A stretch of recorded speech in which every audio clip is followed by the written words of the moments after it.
One's greatest weakness can be turned into their greatest strength. What is meant to destroy us can be the same thing that redeems us. And in the same way, we can turn an advantage into a disadvantage, our boons into banes. What matters is not what can be changed, but instead how we control how it is changed, for the better or for the worse. Good afternoon, everyone. I am Nathanael Surijan from SMA Zhong, here to firmly agree with the motion that this House regrets the massive involvement of AI in the professional workplace.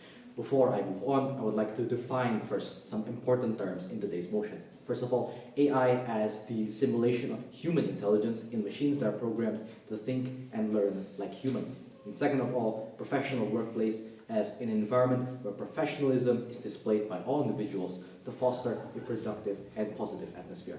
Now, moving on to my arguments. Firstly, AI has been replacing people in jobs. That's a fact. They're more efficient, cost-effective, reliable, then they don't need to eat, drink, sleep, or be paid a salary.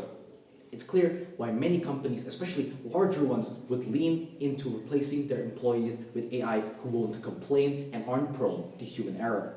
As inflation continues to get higher and goods get more expensive, it's clear that job security has become increasingly more important than it already was before. Now, despite this, today we live in an economy where there is a large competition to find jobs to fit in 8 billion people. And we have the ever-growing threat of AI stealing our jobs, and which in some ways, they will be better than we ever could be.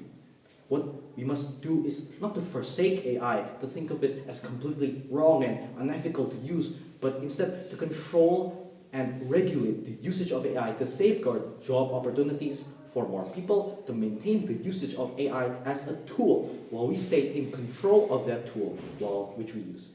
Our greatest weaknesses can become our greatest strengths if we control it well. Secondly, overusage of AI will lower individual critical thinking. Now, if we allow AI to always solve our problem for us, especially in professional occupations such as lawyers, doctors, or engineers, we won't be self-capable and need to rely on AI in the future or even in emergency situations. Just picture this.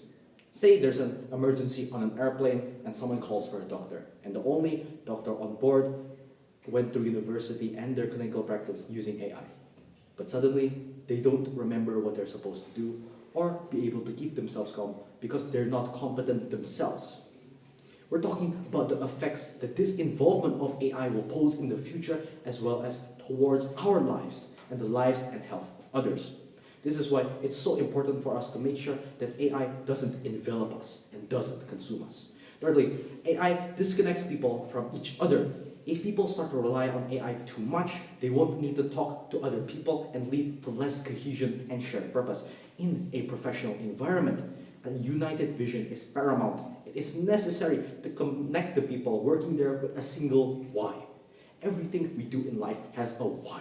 And it's necessary for us to know what that why is, lest we get lost because we don't know why we're doing what we're doing.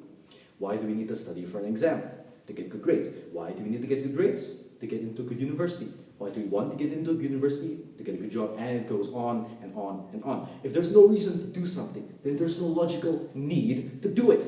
When people in workplaces are fragmented, uncommunicative with each other, and are unable to foster a comfortable and welcoming workplace environment, they'll eventually ask themselves, what am I doing all this for anyway? When they lose their sense of purpose, they'll lose their sense of motivation, and they'll start working less effectively. Now, one might say that this is exactly what AI would be good for, because it wouldn't have these problems. Well, that will be true to a certain extent.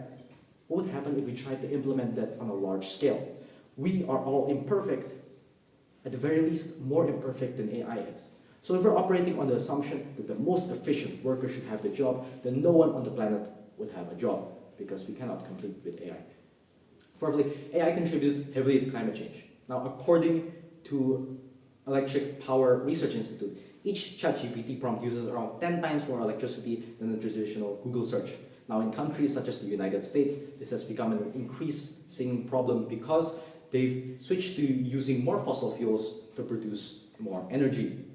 Now, AI can destroy us and the world we live in but it can always propel us to a future that is better for us if we control it.